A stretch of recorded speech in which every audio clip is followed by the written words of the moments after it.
About the effect of Brexit in the democratic sense, where does this leave, therefore, things such as the House of Lords? I mean, we are hearing it's now on the agenda, is it not? That what happens to the House of Lords, something that we've lived with now for however long.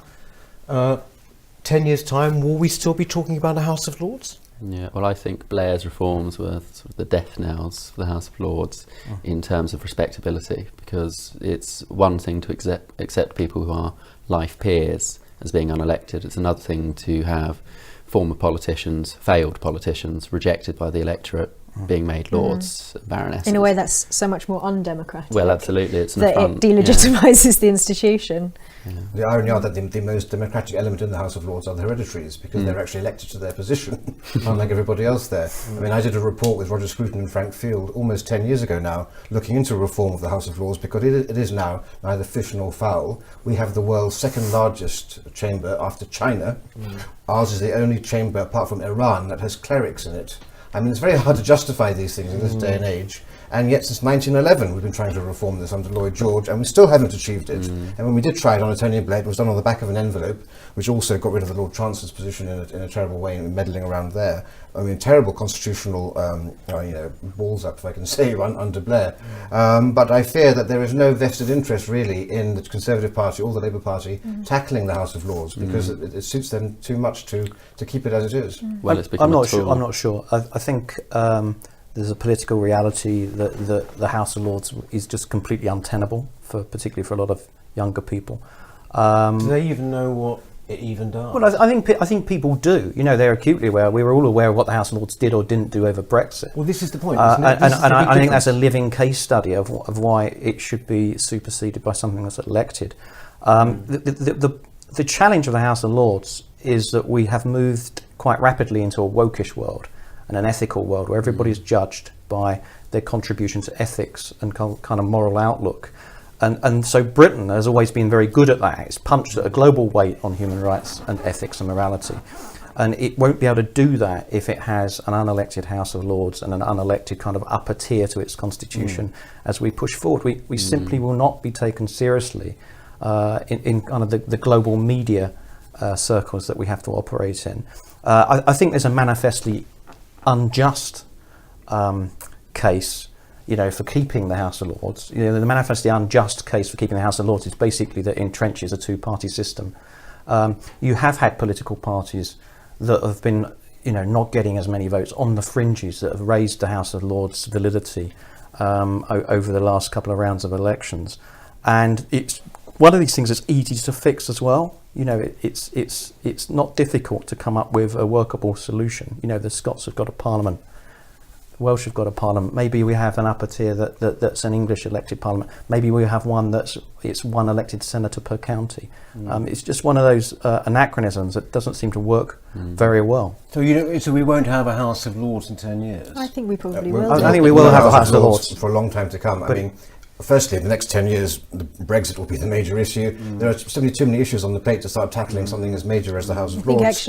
But the fact that you're going to have to deal with Scotland and Wales and Northern Ireland, there is hope for the House of Lords to become a sort of a regional assembly, as you have in America and Canada, for example, where the upper house deals with the regions. And so, as a quasi-federal, giving Scotland and Wales and England an allocation of seats there in order to represent the local issues. And I've advocated having non-partisan elections there, so that they're not tied to party politics, as is done in Nebraska, for example. These are independents who stand up, who were born and raised in an area and stand up for local interests and local people and advance those without fear of any whip telling them how to vote. And I think that would keep the independence of the House of Lords, which is very important. And I also like the idea of having a pantheon of the great, to have the best businessmen, the best scientists, the best sportsmen, the best people from the arts and industry who can give all of their input. And of course the greatest statesmen, Lady Thatcher and others. Why shouldn't they be able to have a role to play in Parliament after they've left office if they have valuable contributions to make? Maybe call it something else. I mean, maybe it doesn't have to be the House of Lords or whatever. I don't know. I mean,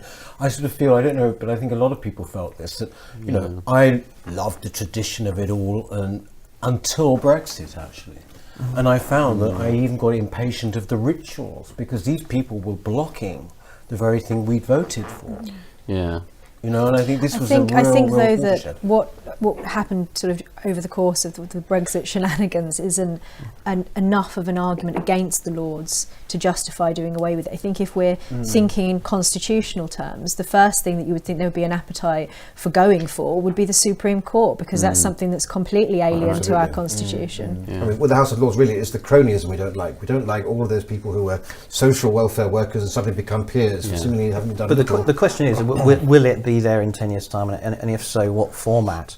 And I just think there's going to be a massive pressure towards democratisation of that. And I actually think it's a big win for any political... If I was Boris in 4 years' time, I'd put in the manifesto some form of massive reform for the House of Lords. I think it's a big winner. It's one of these big unspoken things that when you've got to re-win about 80 or 90 constituencies that you're not used to winning, a lot of them in the north of England, it's an easy thing to do, particularly with quite a big majority. I think almost to democratise the entire House of Lords, I think would almost do away with the point. So It'll then become competitive with the House of Commons. They'll both claim mandates, and they'll both claim to represent the people. It works in other countries where you've got two houses. It works pretty well. What will the country be that these chambers are governing?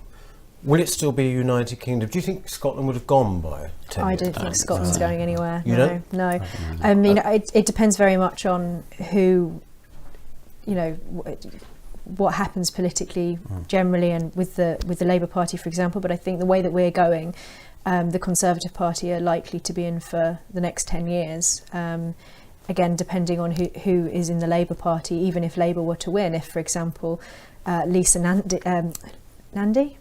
Sorry, mine. They're very well known, aren't they? The leadership candidates. Lisa Nando. Political heavyweight. But she's if she's the person who becomes Labour leader, then I think even if Labour were to get in, it would be very unlikely that there would be another referendum for Scotland. There's just too good an argument against not allowing them to have another referendum, and even still, I don't think that the polls are even now so close that it's unlikely that they would. Do you care about that? I mean, what is your feeling? I do care, but I'm of the opinion that Scottish independence becomes null and void as of 11 p.m. on January the 31st of this year, because once we leave the EU, Scotland is out of the EU, and Scotland will not be allowed back into the EU with its economy the way that it is. And the choice for Scotland of leaving the UK and the EU is virtual suicide, I would say. I totally agree with Rafe. I think if we're looking at 5 or 10 years' time, Scotland's got a question to ask itself: does it want to remain part of an economy that's the 5th biggest in the world? Exactly. It's likely to boom after we exit the European Union. It has, at the moment, an abnormally high amount of nationalist votes. If, for example, Nigel Farage said some of the things that Nicola Sturgeon said, he'd be pretty much facing court inquiries. So I think people have probably had their fill of Nicola Sturgeon and nationalism, and you'll probably see it settle quite a lot down, I think, over the next few years. I mean, in terms of polling, I wasn't quite clear. It seems to me that the polling replicates what the vote was last time, tends to. It's just slightly narrower. And the Conservative Party did very well. I think in Scotland. I think actually also, as you were saying, it depends very much on how the EU looks. Given the amount of time it would take for another referendum potentially to happen in Scotland, or anything could have happened within the Eurozone, bearing in mind that they would have to rejoin. They would have to join the Eurozone if they were going to go back into the EU. And it's possible that by then we would have had another Eurozone crisis. And we would talk about what we were talking about in 2010. We were talking about Iran and the Eurozone crisis. So I think that it's very possible that this time in 10 years we'll be talking potentially about some kind of other crisis within the EU, and that's not necessarily going to be something that Scotland wants to shackle itself to. Just to round this off nicely, this part of our discussion, you say a crisis within the EU. Will it actually be a recognisable EU in 2030? A really important topic nobody is talking about, apart from in Germany, is the rise of Germany. For about 20 years now in Germany, there's been massive debates around sort of reintroducing realpolitik, about defining what national policy looks like on a foreign and defence level. I think now Britain is just about to leave the European Union, that Germany pretty much has free economic reign to develop the military and economic structures that they want. At the moment, there happens to be great governance in Germany, whether we agree with Merkel or not. The governmental kind of structures work. But ultimately, I think after January the 31st, you will see a massive polarisation between British national defence and economic interests, and Germany kind of taking the European bloc away. And come back to the Scotland question is, well, where would the Scottish people want to sit there? I think it would become quite vivid to them in a couple of years' time that they probably should remain part of the United Kingdom. I actually don't think they want to leave the United Kingdom. I think they have certain sentiments, anti-English sentiments or frustrations, but I don't think it's the independence that they want. I think they just want more control over the United Kingdom. They want more of a say in the destiny of Britain as a whole, and they probably have disproportionate say already, but they want more. I was going to say, I was actually recently in Scotland and made a point of talking to as many people as possible. Almost everyone I met was SNP. They were all very, pro-independence. Even saw someone try to start a fight over it because it was just straight after the election result, and they were obviously feeling very heated about it. But I think that what comes out of the arguments, I mean, it's very easy to sympathise with their nationalism, and in a way it's a nationalism that the English created. We helped to contribute to that nationalism through the sort of Victorian romanticism of Scotland and its identity and culture. And even though Mel Gibson, of course, Outlander, and even though it's very easy to sort of sympathise with that nationalism, I think that a lot of the people that I spoke to, there was a sense that they just felt that they were being ignored unjustly, that they didn't have, they're a very proud people and they want to be taken seriously. But I don't think that necessarily translates into actual political change. And again, it's interesting, isn't it? Again, it goes down to education. You mentioned William Wallace and this idea that the Scots, just like people in Africa, were colonised by the English and throwing off the yoke of the oppressor, when, as everyone knows, it was the Scots who were at the forefront of empire. They were the great empire builders and the great engineers and leading the forefront of the Scottish regiments going out and colonising. And it's only in recent years that you've seen the SNP try to somehow draw a connection between them and this idea that the empire was a solely English initiative. Can I go back to this point about the EU? One of the arguments, or not exactly the argument, but basically one of the points that was endlessly made during the referendum was that once we go, we are going to set off this massive movement of people wanting to leave the EU.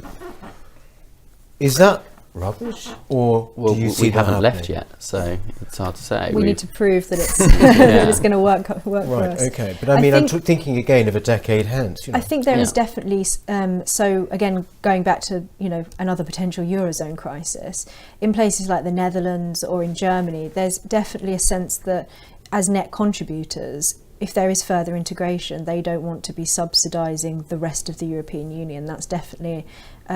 There's definitely a strong Eurosceptic movement, though there's a sort of futility to it that in Italy, for example, or in the Netherlands, the feeling that because we're in the Eurozone, we can't pull away from it. But I think if there is another Eurozone crisis, we might start to see, if given the choice between full fiscal union and leaving the Eurozone or leaving the EU, that you might actually start to see countries pulling back for obvious reasons of national interest. So it's not implausible, but I think probably won't necessarily happen in the next 10 years. What's likely, I think, if you look at the European Union, is there's lots of internal cooperation between 6 or 7 countries, the Benelux countries, in terms of police rationalisation, police procurement, counter-terrorism responses.